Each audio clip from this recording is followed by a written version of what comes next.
Meanwhile, what's the easiest way to get to Australia from the UK if you can't afford a ticket for a plane or a boat?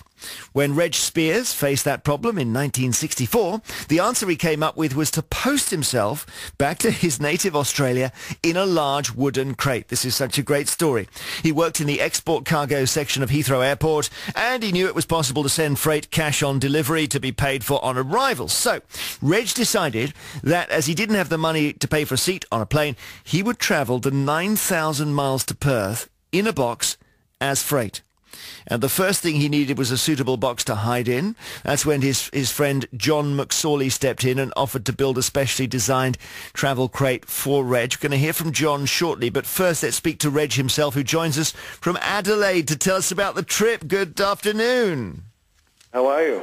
I'm really well, thank you. So you were in a tight spot in London and you had no money to get home? That's right. Tell us about that. Not $1 or £1 at the time. So you had not enough for a ticket? No. Right. And you at some point decided the way to do this is to post myself. Yeah, well, I did. I came up with that crazy scheme, and I thought, well, everybody does this, so I thought I'll do it. And it was just as simple as that. And you thought, well, not a boat, but a plane. Why a plane? Well, boat takes too long. And I thought I want to get home quick, and I decided to do that. Okay. This is not a great line, sadly, but I really want to hear the story. Did you worry about being shut inside a crate for days? No, not really. Not really, because it was the biggest piece of freight you could put on an aircraft at that time. And generally everything else was smaller. So I knew I'd probably be able to move around a bit. Tell us about the journey. Where did it start? It began in London, and the box was there 24 hours before the plane took off. So they came along, took me and put me in a plane, and it took off. It went from London to Paris. And during this part, I got out of the box because I was dying to have a leak. So the plane stopped in Paris, and you were in between London and Paris. Yeah, you were in the hold, and you got out of the box. That's right. I got out of the box, and I had a big can of Heinz baked beans that I'd eaten, which probably wasn't a good idea at the time. But anyway, I peed into this can when I got out of the box and stretched my legs. And you then, what did you do with the can? Put it on top of the box. Immediately, I stretched my legs, then fairly quickly, of course, the plane went down. And I got back into the box, because I could, and sat there waiting for things to happen. And then I remembered the can on top of the box. Oh, dear. I thought, it's over and done with. I didn't get too far. However, the hold open, these French guys came on board, and they got pretty pissed off. They got very angry with this can that they found. Yeah. And I thought, well, I'm gone. I'll knock on the box. They get out of it. Nothing happened. So I sat there and continued on the journey. So the French guys thought the can had been left there by the British as a joke or something? Yes. Yeah. They weren't particularly happy about it. But it's ironic. It was an Aussie piss. Oh, yeah, all right. Well, we won't dwell on it too much. But having gone to Paris, you then fly on to where?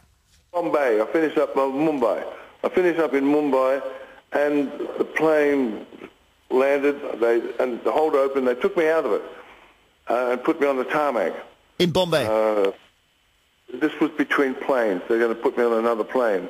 But I was on the tarmac there for some time, and it was very hot, and I took all my clothes off. It would have been funny if it was open it then, but it was upside down. I was strapped in. It was a bit difficult, but I managed. How big was this box? 5 feet by 3 feet by 2.5 feet. Okay, so you took your clothes off inside the box. That's quite difficult. Oh, yeah. Well, I wasn't wearing much in there anyway. Right. And at some point they then took you back off the tarmac at Bombay and put you back on a plane to Australia, did they? Put me on another plane. That went off to, I think, Singapore.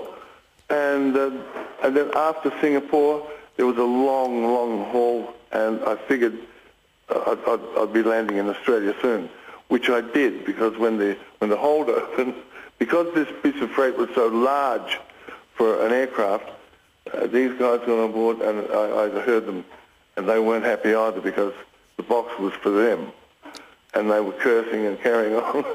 But they took me off the plane and put me in a shed, and eventually I got out of the box when it was all quiet, got out of this shed and started hitchhiking home to Adelaide. So the first voices you heard of those customs guys, they were Australians. What did you feel like when you heard them? Aussie handlers. And because it's a piece of freight, I knew the procedure. I was put in a bond shed, and I got out from there. Okay. And just walked away. Stay with us, Reg. We've got John McSorley on the line as well. John, you built the box he travelled in. I did indeed. I was coerced into building the box. He was going to go. So, and he's right about the dimensions, 5 by 3 by 2.5. 5 by 3 by 2.5. Yeah. Describe it, because you had straps in it. Well, I mean, it sounded. When Reg gave me the dimensions, I thought that's fine. But in building the box, and it was made for 6x1 timber, and when it was made, you could see we put penny-width gaps between the boards to allow him to breathe. But in certain positions, you could see through the box, so we had to line it a bit with paper just past the gaps. And what did it have? Did it have a label on it? Did it say what was supposed to be inside? We had labels on it this side up, and he went as plastic emulsion for a shoe company. And the shoe company, and it's extraordinary because in 1964, everything was so free and easy. We made up a company's name, the Supreme Shoe Company, with a fictitious address in London, to go to the Supreme Shoe Company in Perth, also fictitious, to be collected by Mr. Graham to begin a COD.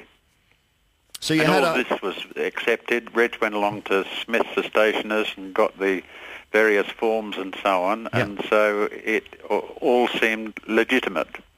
Yeah, so you had a trail of paperwork even if it didn't mean anything. That's right.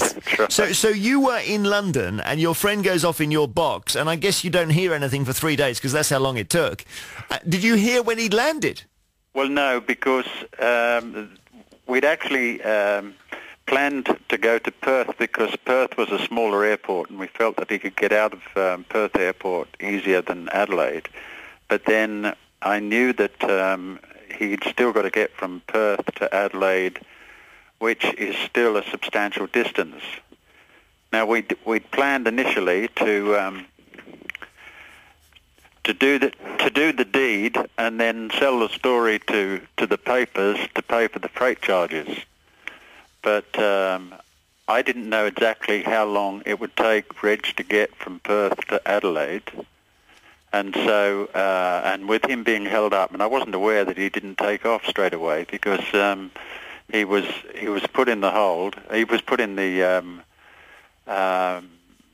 airport initially, and the fog came down, and he didn't take off until over 24 hours after he should have done. So that delayed him. And then after about a week and a half, I suppose, I allowed, and by that time I'd become a bit of a nervous wreck, wondering if he'd got there or what. I hadn't heard anything. I'm sure. And so we both knew a correspondent from the Daily Telegraph, and I contacted him. James Coote, his name was, and he contacted somebody in Sydney who flew over and checked it out. And Reggie was at home. Yeah, but by that stage the story went, well... And it blew, yes. I was going to say viral, wrong word in those days, but yes, everyone found out about it. So, that's right. And there's a book now written by your wife Julie and son Julian Marcus McSorley called Out of the Box, The Highs and Lows of a Champion Smuggler. So I should mention that. It is an amazing story. You couldn't do this now, could you, John? You wouldn't stand an earthly of doing it. And, it's quite remarkable, when you think of the difference now and how easy and how easygoing everything was at the time. And now it's not everybody that would get into a box for that time because that's a bit of an ordeal. Yeah, you've got to be brave. You've got, Reg was pretty desperate to get back. He'd been over here by that time.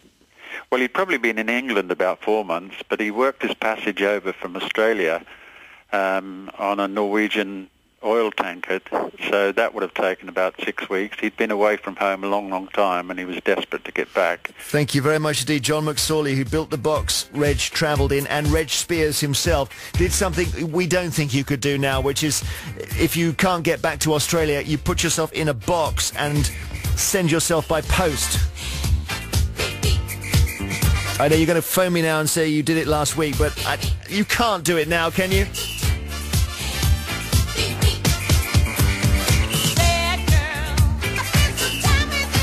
Donna Summer and Bad Girls, and we are talking about the amazing story of the gentleman who decided to try to get back to Australia by posting himself. And could this even work now? John Tasker says some aircraft holds are neither heated nor pressurized. How did he know he would survive? I think they do get very cold up there, don't they? I mean, you just don't have heating there. Boris Campbell emails, this man, Reg Spiers, was very lucky. Many holds are not pressurized. He could have gone as a passenger on a cargo ship if he'd had time. That would be one way. Is it possible still to post yourself if you can't afford a ticket? Len Shaw in Huntingdon, you know Reg Spiers. Well, slightly. I mean, from when I was a little boy, he was the hero of everyone at the school I went to, which was Morris Brothers in Alberton, mainly because of his javelin throwing. But for me, he came to my rescue one day. I was probably about 10 years of age, and I was at the Adelaide railway station, and I forgot my swimming trunks. And he popped along because I was crying and asked me what my problem was. And then offered to get me out of jail with the brother at the college, which he did. And that was my first introduction to Reg Spiers. Okay, so this was a school in Australia, right? Yeah, in Adelaide. Yeah, okay. And so did he become quite famous when he did this thing of being locked in the box? By that time, I was back in England.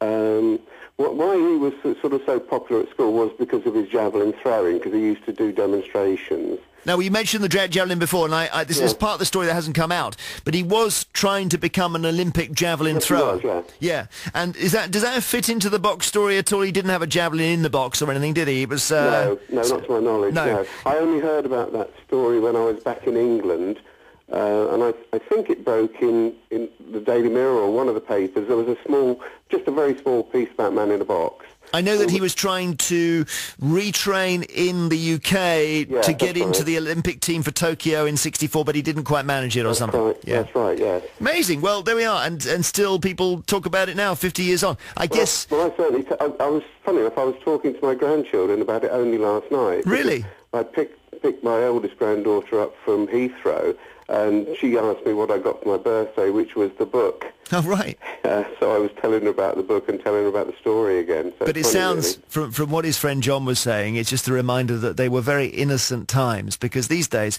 they would scan the box, they would have a rule on it, you wouldn't even get out of the airport, let alone get all the way to Australia. I know. Thanks then very much. Nice talking to you. And you, take care.